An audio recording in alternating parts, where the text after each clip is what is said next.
Hi everyone, and welcome to episode 1 of True North Training TV, TNTTV. I am your host, Liesel, and we are here inside my home.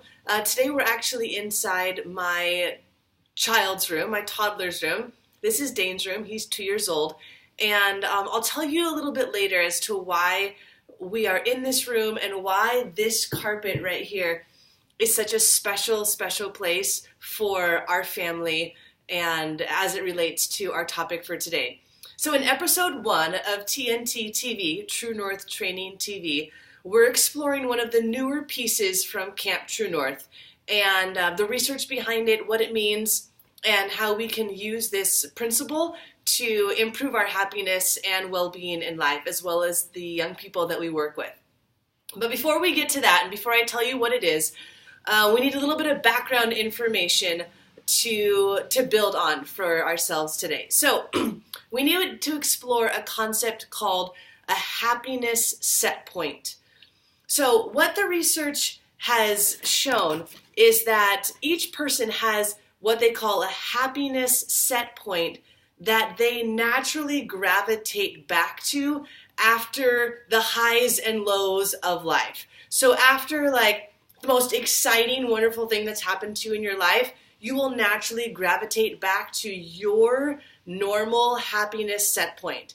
And then when you go through a rough patch in life, you will then eventually make it back up to your norm of your happiness set point. And everyone's happiness set point is different, and it is actually highly influenced by genetics. So that's the bad news for today, is that 50% of your level of happiness is already predetermined genetically. So if you are as unfortunate as I am and was raised by someone who is, really pessimistic, then genetically we have an uphill battle. And the good news is that our genetics only influences 50% of our happiness. Okay, this is getting confusing. Come over here. So, this is Dane's chalkboard. Let's get this going here. So, if this, where am I? Okay.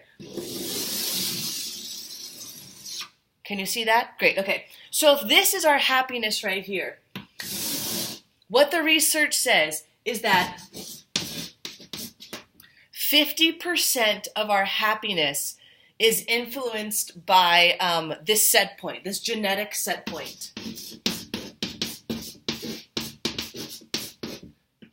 And that's the point that we go back to after the highs and lows of life, is whatever is influenced there by us genetically.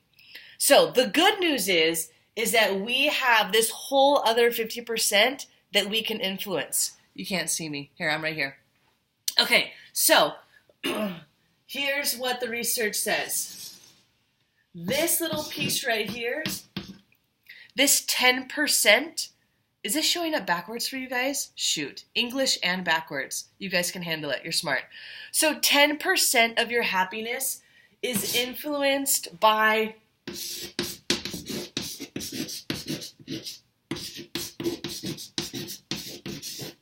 that says circumstance.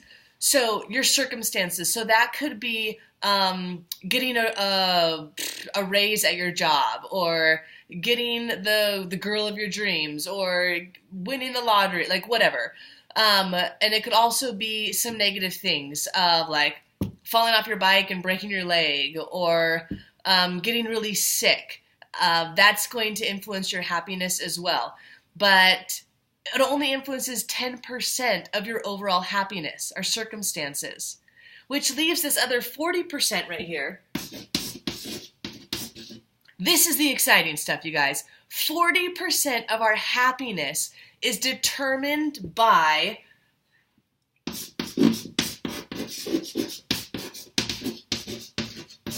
I wish I had a flip chart standing in Mr. Sketch. intentional activity. So So these are specific behaviors that we can engage in intentionally that have 40% influence on our happiness. So the interesting thing is that, okay, so this 50% right here, our set point, genetically decided, not much you can do about it, all right? Just accept it, let's move on.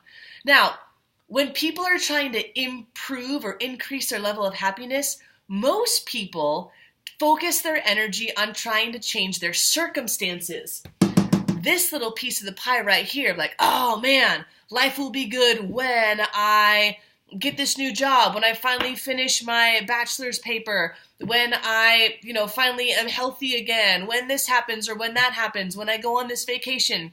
But the truth is that those circumstances only influence our happiness 10%. It's so little.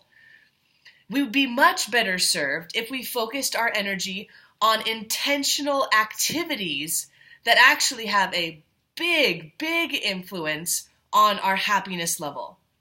And that's what we're going to talk about today in episode 1 of True North Training TV, TNTTV. We're talking about one of the most powerful intentional activities that we can do to increase our level of happiness, and that we teach to young people to increase their level of happiness as well. And that is the principle of gratitude. That is the topic of episode 1. Gratitude, tacknemlighet, whatever you want to call it. It is a powerful, powerful strategy that is one of those intentional activities to increase our level of happiness. So, gratitude used to be thought of as this like fluffy thing that really spiritual or religious people do. But lately, the research is coming out with such strong evidence for the benefits of expressing gratitude consistently, regularly, and in some really specific ways. So, some of the basic benefits of being grateful. One of them is, you got it, greater joy in life. Another one is, you'll have more enthusiasm. Another one is, you'll feel higher levels of love. Bound, chicka, okay, not like that. And then, so it'll increase your happiness. That's nice. What also is going to, here's one of our compass points. Gratitude falls under optimism. Being grateful improves your optimism, which then improves your level of happiness, which then improves your level of success, which improves your money and all this other stuff. But that's a topic for another day. It also, it also improves your level of connectedness, which is all about your improved relationships with people. So being grateful influences your relationships. It also influences your level of altruism. Don't know what that is? There it is. Google it. Look it up. It also, being grateful also directly increases your resilience. It also, this is backwards. I can't read that.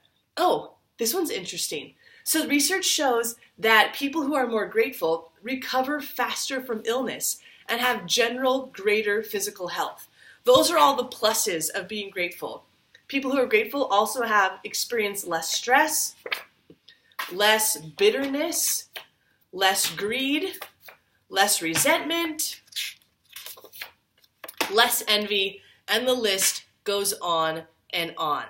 Ladies, gentlemen, friends of True North, gratitude is such a valuable skill for us to practice. That's why we teach it on day 1 at Camp True North, because it helps to build gratitude. So if all these general concepts don't do it for you, let's talk numbers. Current research is showing that people who express gratitude regularly are 25% happier. 25% happier just by expressing gratitude. It's great. Also, here's some other random benefits of being grateful. Here's what the research is showing. People who, let's do this. Okay, so let's talk how to express gratitude. There's so many ways. So one of my favorite ways to express gratitude, this right here, this is my little gratitude journal, or the one that I'm in right now. this little book sits at my nightstand, right through that door in my bedroom. And every night before I go to bed, I just quickly pull out a pen and I just jot down 5 things that I'm grateful for from today. So this is a random day that I just opened up. Okay, so one of the things I was grateful for on this day is Ulla's compassion. Ulla was Dane's dagpleje when we were living in Denmark. And that, for the new experiences that we were having in Denmark, because that was the day that Dane had his first leverpostej. And anyways, okay, so every day this is what I do. And what the research is showing is that people who spend, I do this every day. The research shows that people who spend a few minutes once a week, who write down 5 things just once a week, that they are showing 25% increased levels of happiness just by expressing gratitude one day a week. Those people also are getting more hours of sleep each night. They're also spending less time awake before falling asleep because they've engaged in a gratitude activity right before they went to bed. And they also wake up feeling more refreshed and more awakening. So those are some more benefits of being grateful. So expressing gratitude could happen through a gratitude journal. It could happen just by doing some quiet meditation or mindfulness or prayer around the things that you're grateful for. Whatever works for you. There isn't a finite list of things that you have to do. It's just spending time thinking of things that you're grateful for.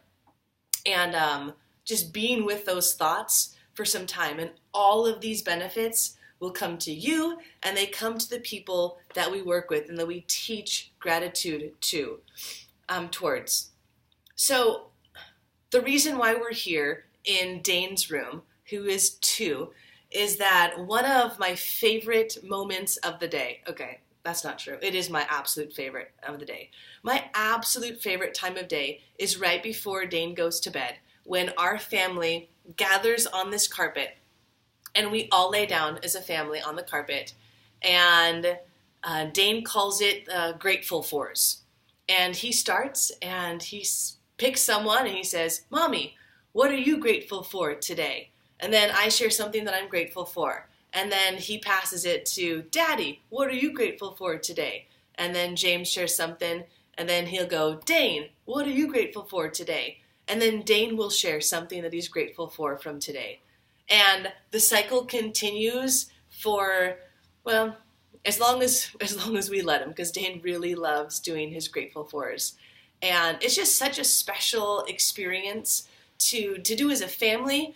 And we're just really excited about teaching this habit to our 2-year-old and to just embed in him the benefits of gratitude on a daily basis. So grab your roommates, grab your boyfriend, grab your girlfriend, grab your kids, grab your mom.